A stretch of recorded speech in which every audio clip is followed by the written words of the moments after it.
Pug Tech. So today I want to show you our fabulous new pug mill. This is a Peter Pugger. It's glorious. I love it. I'm very excited. So to use the pug mill, the first thing you're going to want to do is make sure that you have clay that is ready for pugging. So we are going to use some of the clay from the damp box when it's still like kind of good, but it's just starting to be not good enough. We're going to be adding it into the barrel. This one has a really big barrel that we can mix. So if we have some that's just starting to not be good and we have some that's just a little bit too squishy, we can mix it for a few minutes and then it's going to be good clay and it's going to be ready to pug.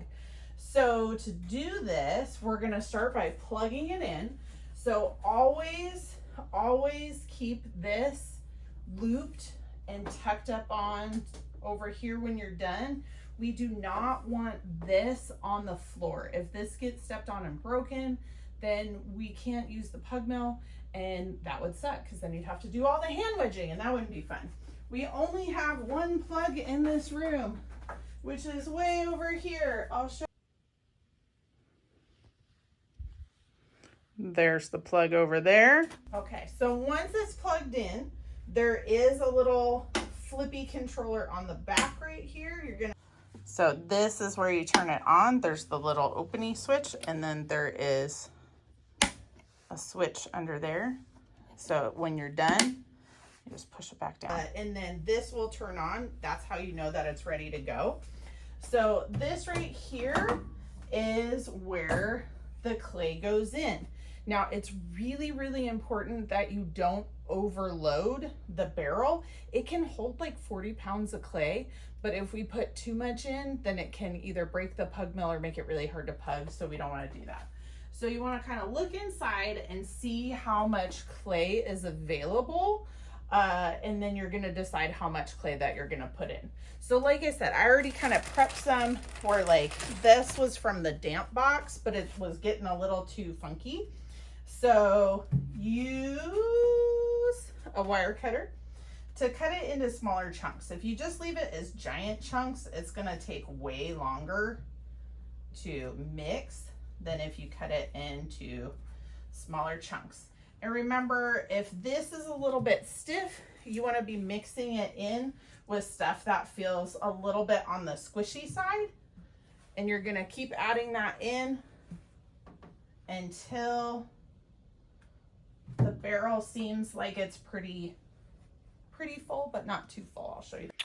So this is what the inside of the barrel looks like when it is ready for more clay. So you can see there's like lots of area in here. Never put your hand in here while it's on.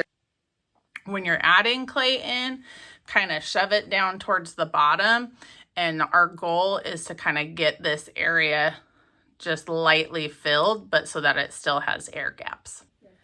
So this is what it looks like when it's full. You still want to be able to see like air gaps in there. That's what I was talking about, where you don't want it to be too full. If this is just solid and there's no air inside there, then we're going to be overloading the pug mill, and that wouldn't be good. If it gets full on the top, but you know there's a lot of space in there, you can close this. And so make sure this is set to mix and push start. And just go for just a little bit, and it'll have rotated just enough that you can add in some more clay. So like I said, make sure you're going back and forth between whether it is the too hard, just slightly too hard, or the squishy. Okay. So I have filled this as much as I'm going to fill it. So now I need to be able to mix it, and I need to be able to make sure that it's going to be airtight, because this pug mill has the de-airing feature, which is going to make our clay so much better, but we have to make sure that it's airtight. So you have to use a plastic scraper. Do not use a metal scraper on this. It'll mess up the seal. And like, we literally just got this. You don't want to do that, okay? So it has to be the plastic one. If you can't find the plastic one, like, I'm gonna attach it on here so we can't lose it. But if for some reason it gets lost, you can use a wooden rib but don't use anything metal. So really all you're looking for is around this top edge. You want to make sure that there's no little clay boogies right there. And you're just using this to kind of scoop off any little clay boogies. You also want to check around this little rubber gasket right here. Now, don't scrape the rubber gasket. You can scrape next to the rubber gasket, but on the rubber gasket, just use a sponge if it's got clay on it. So once you've checked and made sure that there's no clay, just make sure you guide this closed. You're gonna latch it right here. So this, to release it, you just pull down. To latch it, you're pushing up. You wanna make sure this little nozzle right here is closed this way. This way is closed, this way is open, and this is where you're gonna be able to see like if the de-airing process is going correctly or not. So now that we've got that closed, we want to make sure this is closed. This can come off as long as the vacuum is not on, but we want to make sure that's on. We want to make sure this is closed. We want to make sure this is on real good. So now we're going to mix, and we'll mix usually for like 3 to 5 minutes.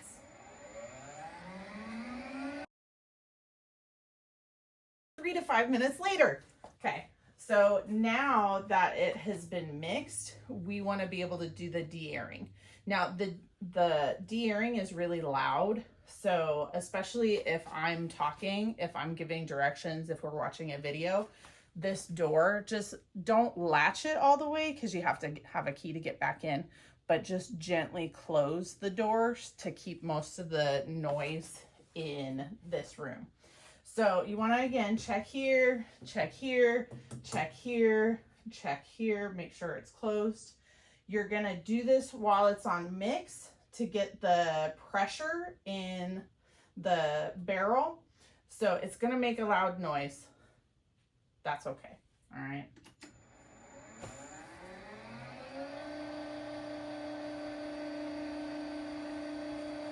Over here, this is where the vacuum is. So we're going to turn that on.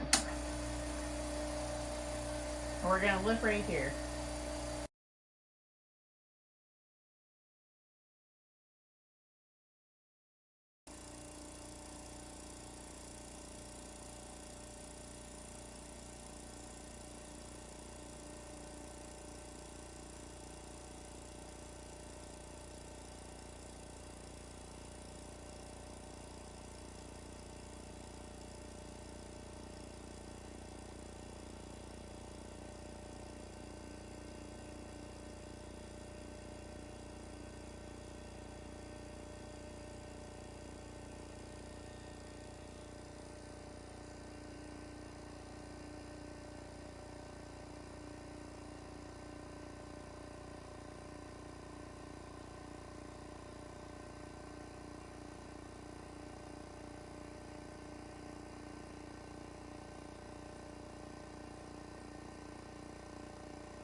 So this is now stabilized. So now we're gonna leave it with the vacuum on, like it's got the air in here, has become a vacuum.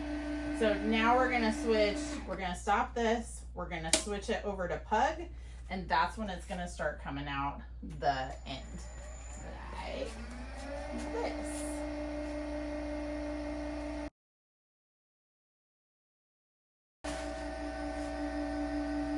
So here is our Pug.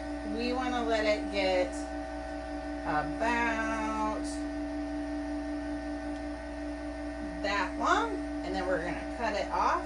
Now, if this goes too fast for you and you're like, wait, what is it doing? You can always stop and then cut it. That's totally fine. Boink. When it starts coming out really slow or stops coming out, that's when you know that you've used up all the available clay and you can turn it off.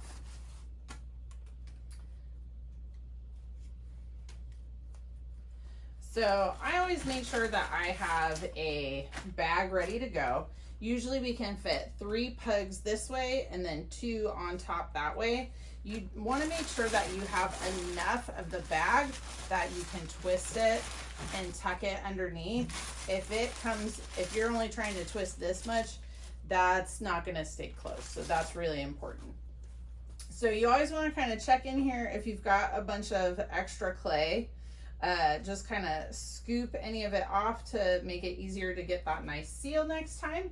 And if you do need to wipe off on here, just make sure, like up here, that we only do the wood or plastic scraper. And then once you've plugged all the available clay, you can't actually get this open until you release the valve so that air goes back in. So you're just going to turn this way, and now you can open this back up and you can add more clay in. All right, thanks everybody.